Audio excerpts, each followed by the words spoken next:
number of cases in Iowa because the Iowa Department of Public Health, among other agencies in Iowa, seems determined to put roadblocks in the way of recognition of marriages. So last year we had to bring a case on behalf of a lesbian couple who were having a child.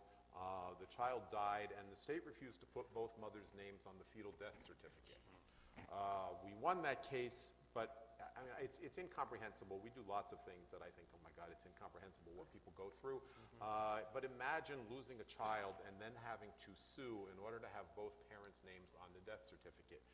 This past summer, we got another unanimous decision at the Iowa State Supreme Court. This time it was about the state's refusal had been to put both parents' names. A married lesbian couple had a child after they got married, and the state refused to put the bio mom's name on the birth certificate, so that this child was going to go through life with a birth certificate saying that it had one parent as opposed to two married parents in a state that recognized marriage. Now, we won that case with another unanimous decision. I don't think we're going to face that problem again in Iowa. We've had two cases so far this year in New York State where marriage equality has been the law for several years now, where landlords involving tenants who live in rent-stabilized apartments get married, want to put their spouse's name on the lease. This has been done since rent stabilization was invented in New York. But now that landlords are dealing with same-sex couples who are wanting to do this, we represented in this last case a lesbian couple who have lived together since 1977 in the same apartment that one of them had lived in prior, and it was in her name.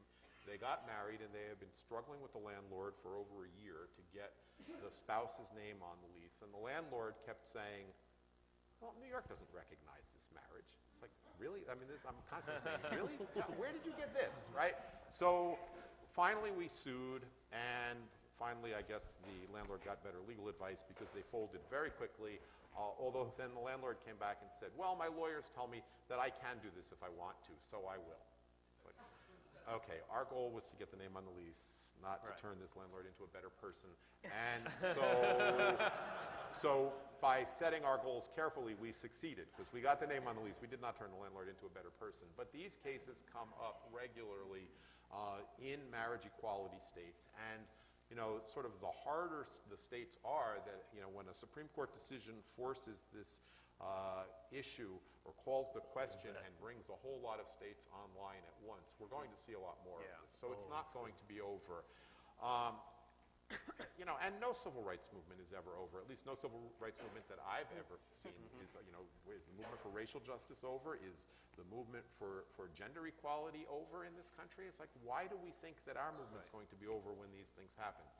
At the same time, this is the last thing I want to say about this, when we talk about organizations changing or needs, no part of society is static.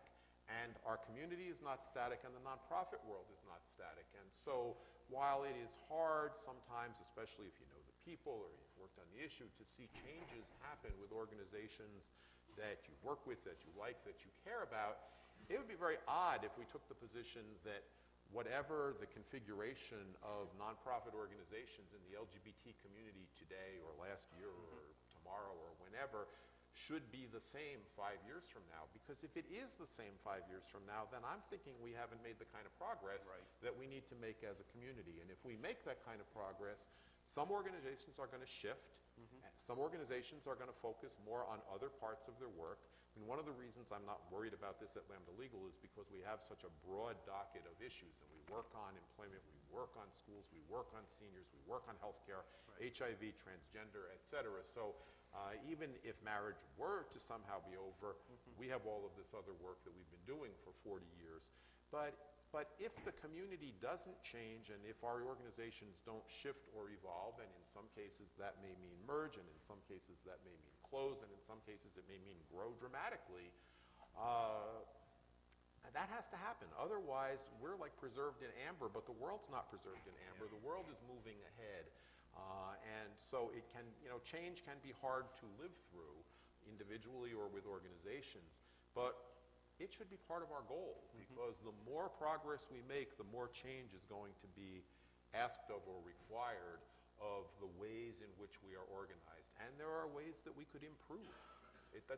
Change is not necessarily bad. There are lots of ways we could improve and things we could focus more on.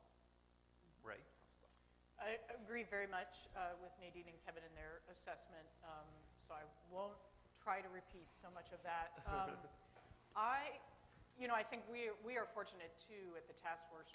We've been around 40 years. I'm illegal, and the people who are drawn to our organization understand that we are whole people, right? We don't just care about any one issue, any of us. And so it's been interesting actually in the last number of years as we have in fact been more assertive about our progressive stance and the issues that we work on, immigration, equality, voting rights, et cetera.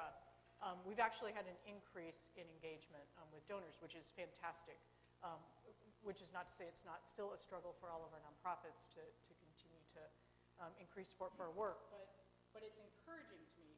And some of the greatest growth, interestingly, in people who sometimes I am so thankful that they're giving us even their $40 because they're young people.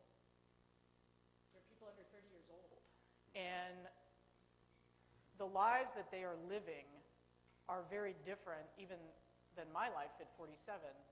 And they understand how the many issues come together. They're living at those intersections of issues, and I think are responding to our movement's voice on a broader range of issues. And I certainly have seen this here in Florida and in other states as well. So that's very encouraging. And as Kevin describes, we adapt. We're adapting to that in which platforms we use for activism. We now, we've long been training thousands of activists one-on-one, in person, across the country. We now have the most sophisticated online activist training program where people can engage and build their skills online in addition to in person. And because that is how young people are learning more and more. So we're adapting the platforms that we're using. I do also think, the work won't be done. I very much agree with what both Kevin and Nadine have said. We only have to look at corporations to know that this is the case, right? We have made tremendous progress in corporate America. It's actually why a lot of people think that we're protected, right? Because their corporations have great policies. But when you ask people in corporate America if they're out, they're still not even out. Even when their corporations have the best policies. They've got a 100% on HRC's Equality Index. People are afraid to be out even in safe places. So our work will not be done, and we know that. And I was very fortunate this last week. I spent a few days with a group of people called the Council of Elders. And they have come together. They are elders in the civil rights movement. Many of them were colleagues and friends of Dr. King's. Suzanne Farr, one of our elders in our movement, is part of that. And it was remarkable to hear them talk 50 years later about the work that they're still doing and the hope they have for our movement and our generation. To A1, they were incredibly supportive, not just of marriage, of transgender equality. One of the ministers, she said, we are blessed to have people in our world who transition from one gender to another. I burst into tears. I mean, this is a minister from the South. So I think we also adapt as a country. And one of the things, and Nadine spoke very powerfully about it, is yes, we absolutely want legal equality. We have to have that architecture in place, but we want a transformed society, really. Not just for us, but for our straight friends to live freely in their sexuality, right? Right. And the last thing I'll just say is a quote from one of the elders. They were quoting a poet they heard from Africa who said, I am a citizen of a country that does not yet exist.